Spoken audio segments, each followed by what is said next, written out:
Hi guys, Ralph here, NoizeBusters. Here a short tip how you can edit longer recordings you did from your synthesizers or drum machines or whatever into smaller sections, and you can find the best pieces out of it. So if you take a clip here with this longer recording here,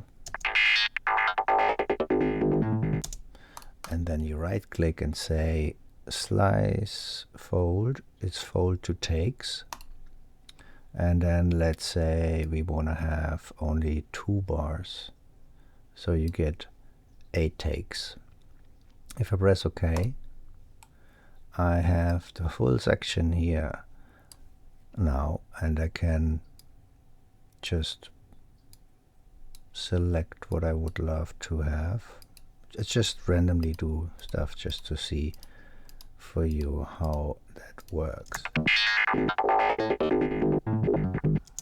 You can find your best recordings or your best sounds and then make one new loop out of it. So have fun to try out. Bye.